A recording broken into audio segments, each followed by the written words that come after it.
اگر بے روزگاری کا نام لے کر کے ہم کچھ کہیں تو یہ سوچو کہ بے روزگاری ہوتی کیا ہے، یہ پیدا کہاں سے ہوتی ہے؟ کیا کوئی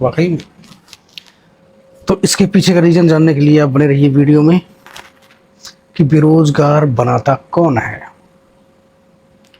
جب تم کو بے روزگار کون بناتا ہے، سب سے بڑی بات ہے تمہارے ساتھ، تمہارے گھر پہ اور تمہارے ہوش سنبھالنے تک تمہارے ساتھ رہتا کون ہے؟ سرکار رہتی ہے، تمہارے ماں باپ رہتے ہیں، ماں باپ رہتے ہیں نا۔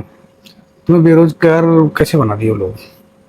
تمہیں ڈھنگ سے پڑھائی لکھائی نہیں کروائے، ڈھنگ سے تمہیں پٹائی نہیں کی بچپن میں، جو آج بے روزگار ہو کر کے ادھر ادھر ٹہل رہے ہو، کوکروچ بنے جا رہے ہو۔ تو دوستوں، بے روزگاری کا مدعا نا ہم لوگ دوسرے پہ تھوپتے ہیں۔ بہت آسان ہوتا ہے نا تھوپنا دوسرے کے اوپر، اپنے اوپر بہت مشکل ہوتا ہے اس کو کہ یار ہمارا یہ ایکسٹرا لگ جائے گا، یہ ہو جائے گا، وہ ہو جائے گا۔ مطلب دوسرے کے اوپر تھوپنا بہت آسان ہے، یہ سرکار ہے، سرکار کی ناکامی ہے، سرکار کی یہ، سرکار کی وہ، سرکار کی۔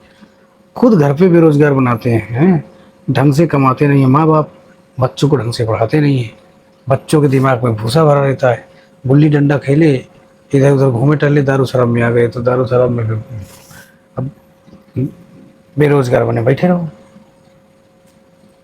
تو کہنے کا مطلب ہے بھائی بے روزگاری تو ہم خود اپنے گھر سے بنا رہے ہیں، سمپل سی بات ہے نا۔ اور دوست کی فکر ہے سرکاروں پہ، مودی جی پہ ہیں۔ یہ تو کوئی انیہ دیش کا بھی آدمی اگر ایسے ہوگا تو وہ بھی اپنے دیش کے مکھیا کو ہی بولے گا وہ بنا رہا ہے۔ بہت آسان ہوتا ہے نا بولنا، اپنے گھر والوں کو بولے گا نہیں میرے باپ نے مجھے پڑھایا نہیں، میرے باپ نے مجھے کچھ نہیں کروایا، مجھے بے روزگار کروا دیا ہے، وہ نہیں بولے گا کیونکہ پپا ہے مودی جی۔ سب سے دوستوں بڑی بھول ہماری یہی ہے کہ ہم کچھ چیزوں کو، کیا بہت چیزوں کو ہم لوگ سمجھتے ہی نہیں ہیں کہ آخر اس کے پیچھے کا ریجن ہم ہی خود ہیں۔ ابھی آپ کو اگر بخار آ رہا ہے، آپ کی طبیعت بگڑ رہی ہے، آپ کو کوئی دقت ہو رہی ہے شریر میں، تو اس کے ذمہ وار ڈاکٹر ہوگا کیا کہ بھگوان ہوگا؟ بھائی اس سارا کچھ تمہارے پاس ہے، سب کچھ اپنے سے انڈ بنڈ کھا کے بیمار ہو ہیں، پھر اس کے بعد کہو کہ یار یہ ہو گیا ہیں۔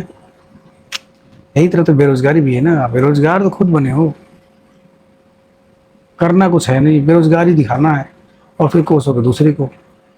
اپنے ماں باپ کو بولو کوسو، کو سکتے ہو نہیں، کیونکہ آپ کو لگتا ہے کہ وہاں پہ تو سچویشن بہت خراب تھی، پڑھانے کے پیسے نہیں تھے ماں باپ کے پاس، ہم لوگ پڑھ نہیں پائے، بے روزگار رہ گئے، ٹھیک ہے۔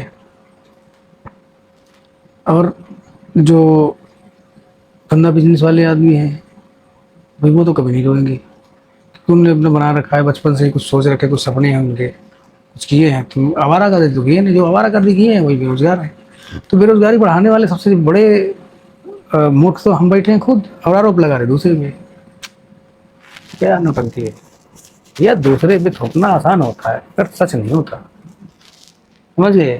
اب سمجھ میں آ گئی ہوگی نا کہ بے روزگاری کہاں سے پیدا ہوتی ہے، بے روزگاری کو لاتا کون ہے؟ ہم خود لے کے آتے ہیں، اتنا ہر دم یاد رکھنا۔ کوئی بھی سمسیا ہمارے پاس اتپن ہوتی ہے اس کے ذمہ دار ہم خود ہیں، ہم نے خود غلطی کیا ہے تبھی آج ہمیں ایسے ملا ہے۔ یہ چیز سوچنا بہت ضروری ہے دوستوں۔